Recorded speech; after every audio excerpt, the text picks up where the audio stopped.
Você já imaginou pagar quase o dobro por um whisky e receber apenas uma pequena melhoria? Bem, parece um absurdo, não é? Mas acontece mais vezes do que nós imaginamos. A indústria do whisky adora vender aquela ideia de que mais anos significam muito mais qualidade. Só que em muitos casos o aumento de preço é enorme.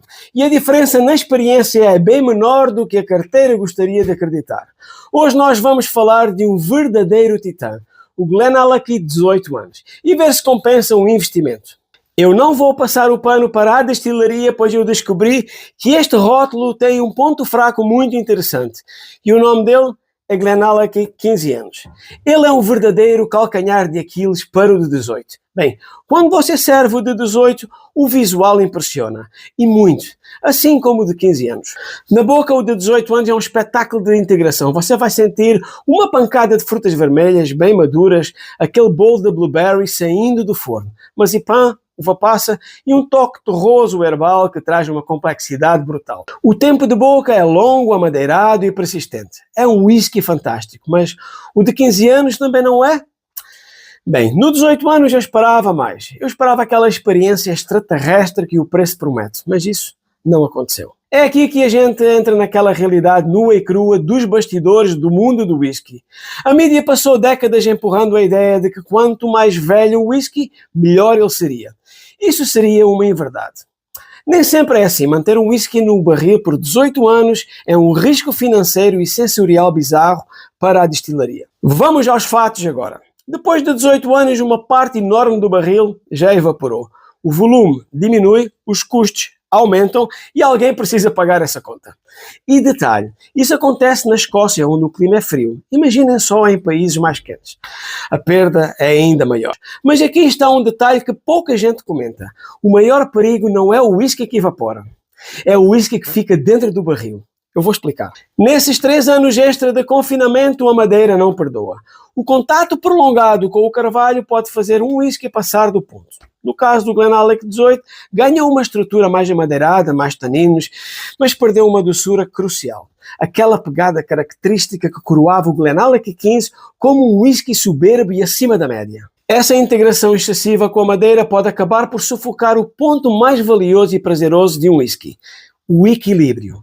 No caso do GlenAllachie 18, a grande mestria do Billy Walker fez este whisky ficar ainda melhor. Mas, então vem a minha pergunta. O preço elevado compensa essa pequena melhoria?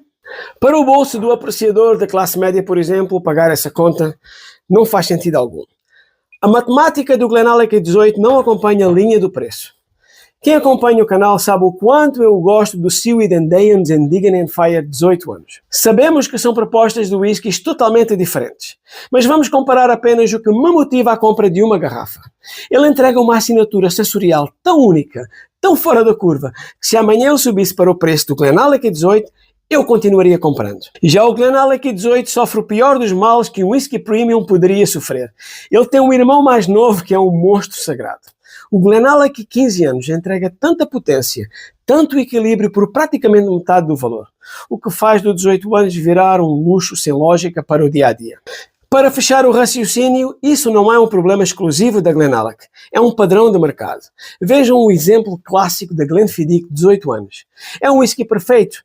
Bem, praticamente impecável. É elegante, é redondinho, é saboroso, mas ele peca exatamente no mesmo lugar: no preço. Porque quando você o coloca lado a lado do Glenfiddich 15 anos com aquele processo de solera sensacional, você percebe que o 15 entrega uma explosão absurda de sabor, complexidade e prazer, custando uma fração do irmão mais velho. Mas voltando para o grande duelo de hoje, se eu fosse podre de rico, claro que eu iria ter o GlenAllachie 18 anos na minha garrafeira continuamente. Mas, na minha humildade, o 15 anos cumpre o papel de mestria. Estamos a falar do GlenAllachie.